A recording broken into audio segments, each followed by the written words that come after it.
Earlier this year, Democrat lawmakers introduced a new piece of legislation into Congress that will make it illegal for Americans to form militias.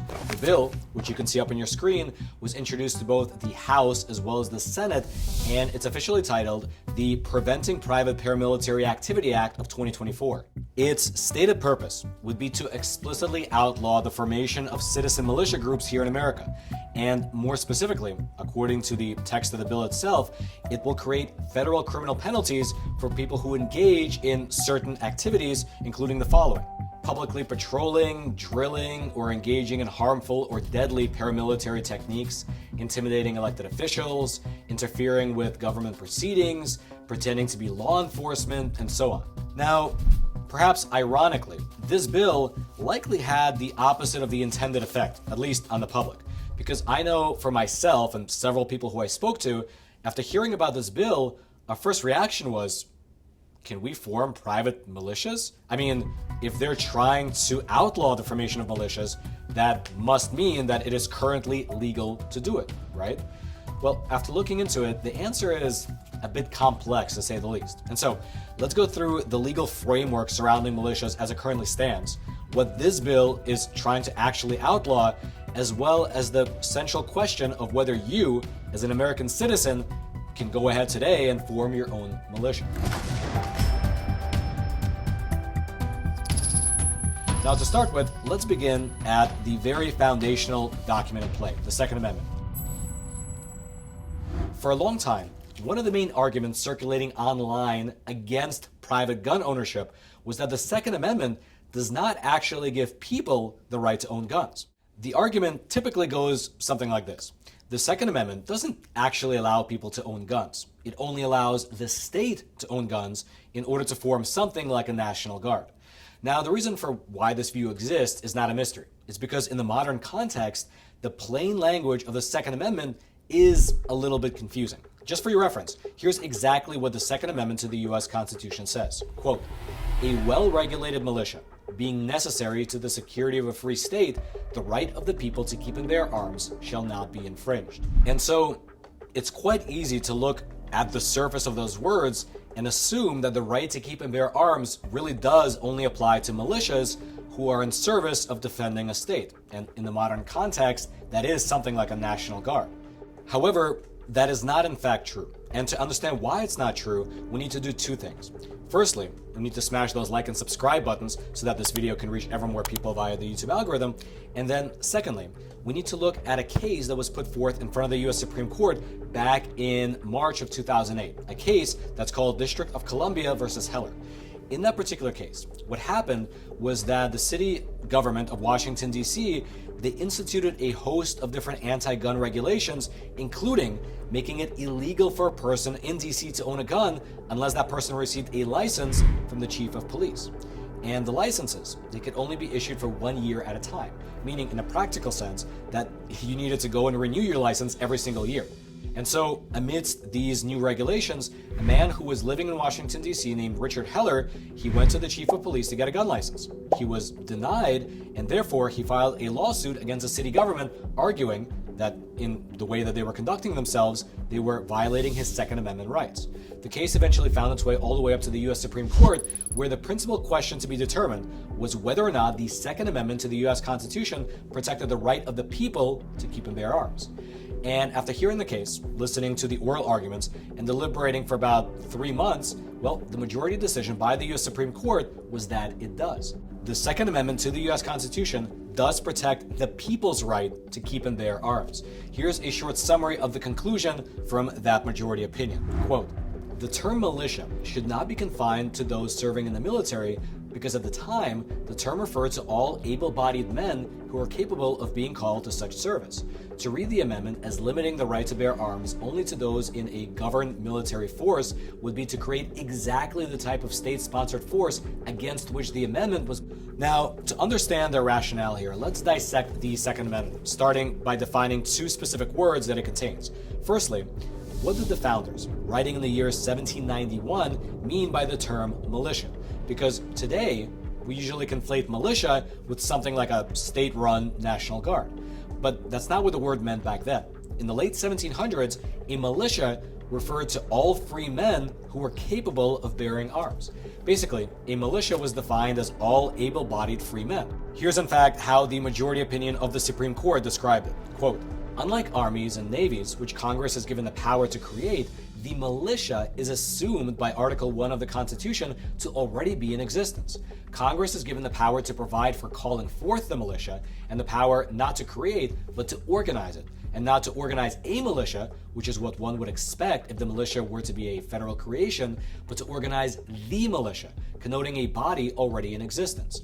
This is fully consistent with the ordinary definition of the militia as all able-bodied men.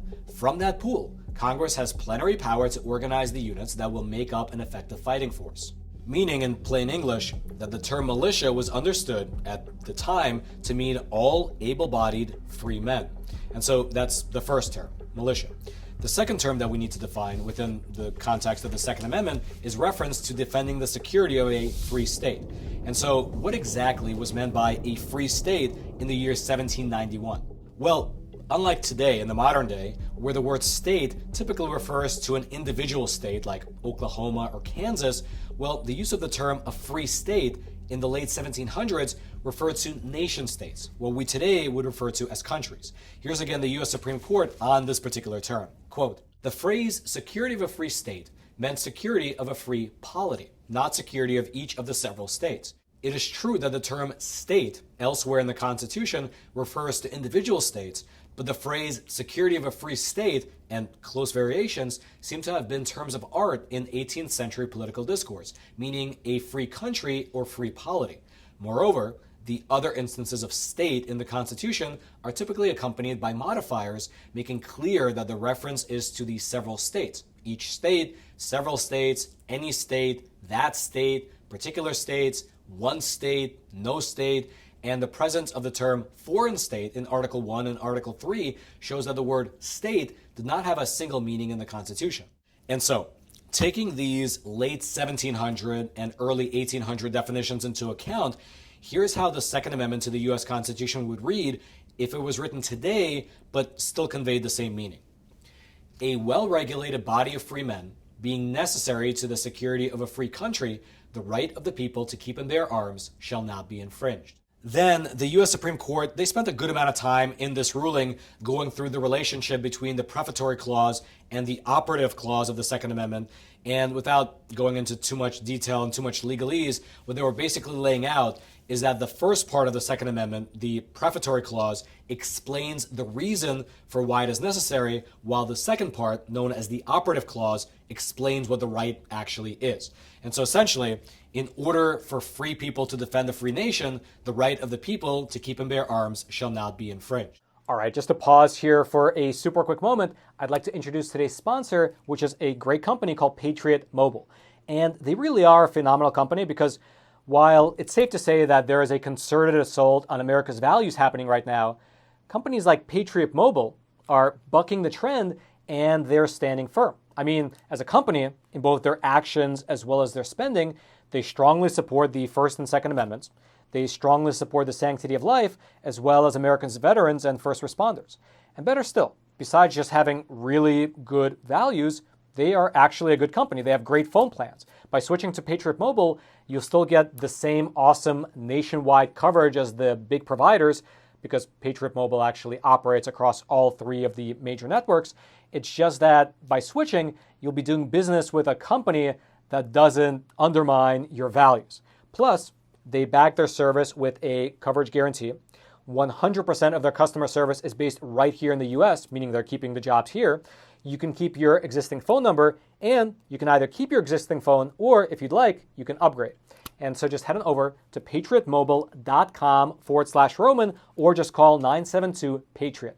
Right now, they're having a special promotion where you can get a free month when you use offer code ROMAN. That's ROMAN. And so consider making the switch to America's only Christian conservative wireless provider. Either call the number, or you can just click on the link right below this video. And furthermore, when you look at it through a historical lens and bear in mind the historical context, well, the true intention of the Second Amendment becomes rather clear, because the founding fathers of this nation, they did not write the Second Amendment in order to go hunting, like people nowadays imply. They had just finished fighting a bloody war against their own monarch because that monarch had become tyrannical towards them.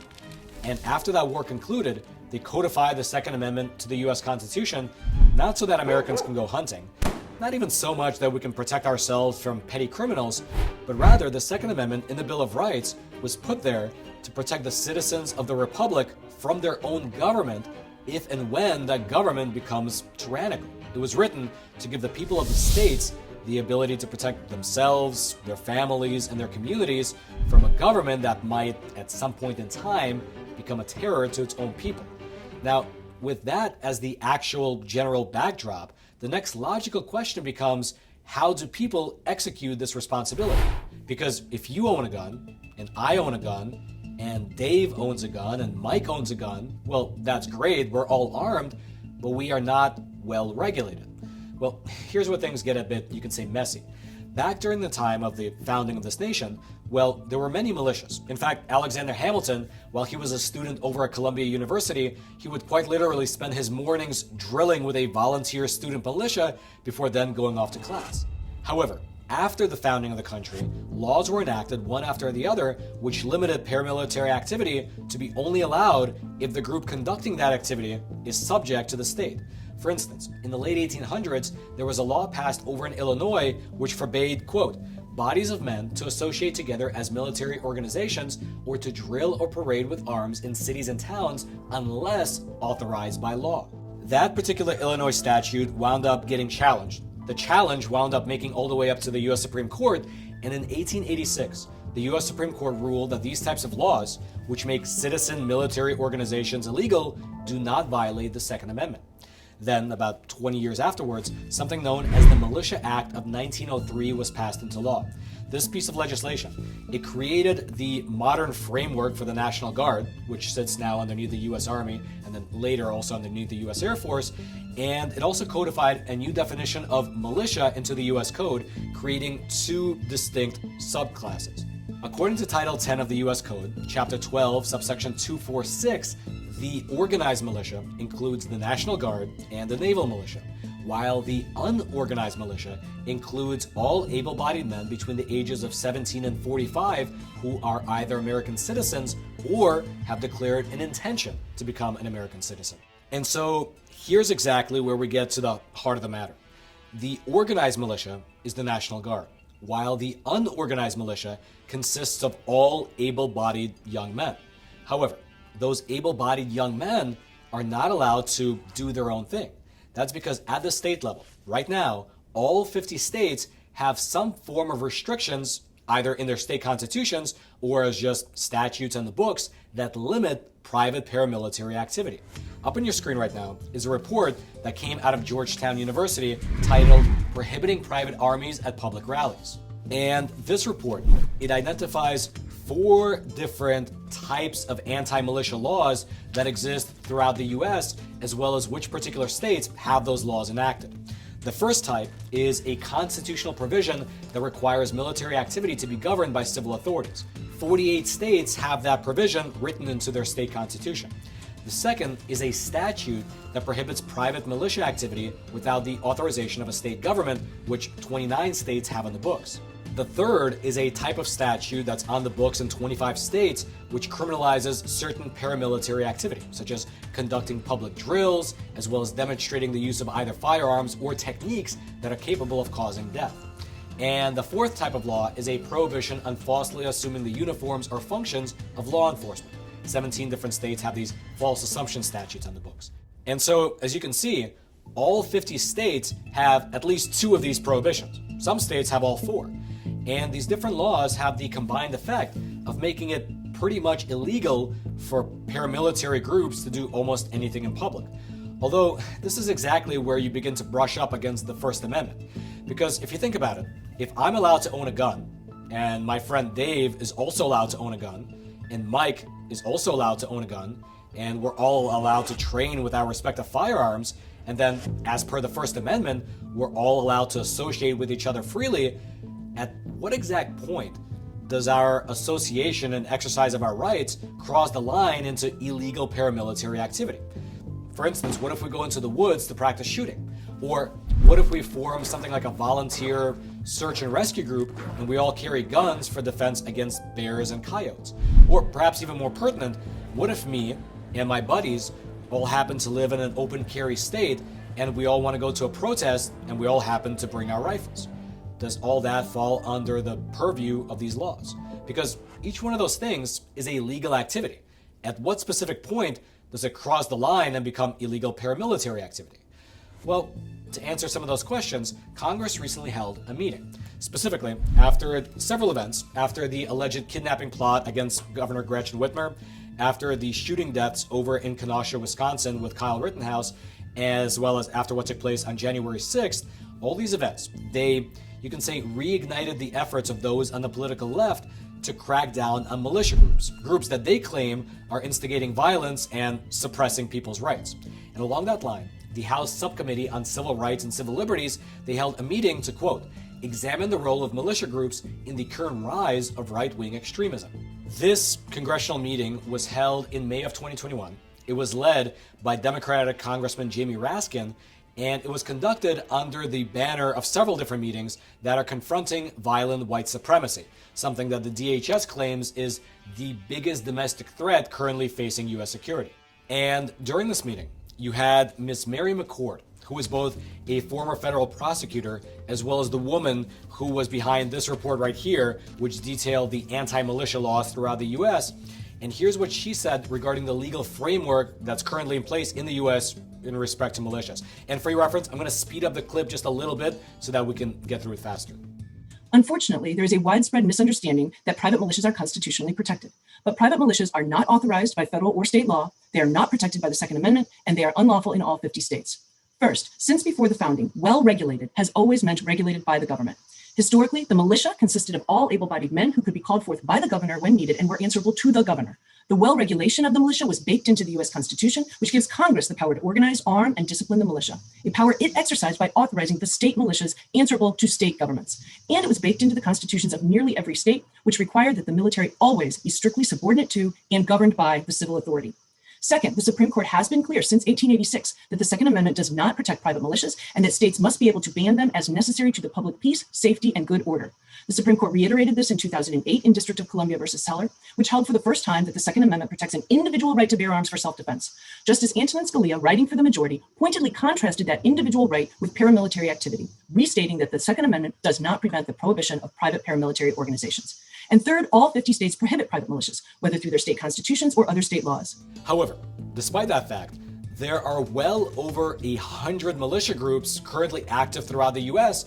doing everything from patrolling the streets during protests, to marching in the streets themselves, to trying to keep businesses safe during riots, to even going down to the U.S. southern border and helping Border Patrol to stop illegal migrants from being able to pass through. There's even a large all-black militia group currently active that has a stated purpose of creating their own state within a state. Appearing by the hundreds at protests from Stone Mountain, Georgia to Louisville, Kentucky, demanding justice for police killings and countering what they believe is the threat of right-wing militias.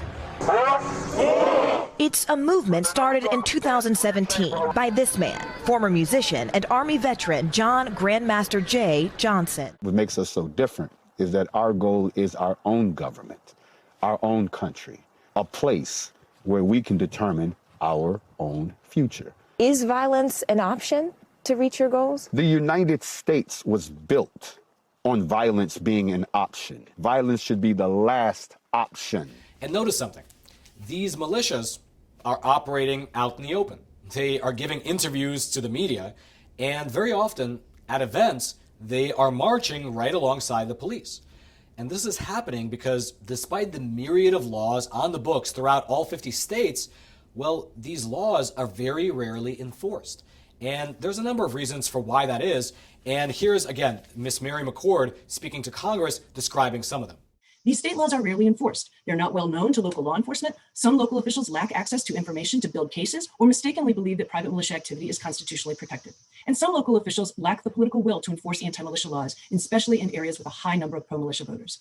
Congress should consider a federal anti-militia law. A federal law prohibiting private militia activity in public while armed could provide a civil enforcement mechanism in addition to criminal penalties, allowing the U.S. Department of Justice to seek injunctive relief and civil forfeiture against armed paramilitary actors and their organizations. And that's exactly what happened. Shortly after that congressional meeting, the Preventing Private Paramilitary Activity Act of 2024 was introduced to both the House as well as the Senate.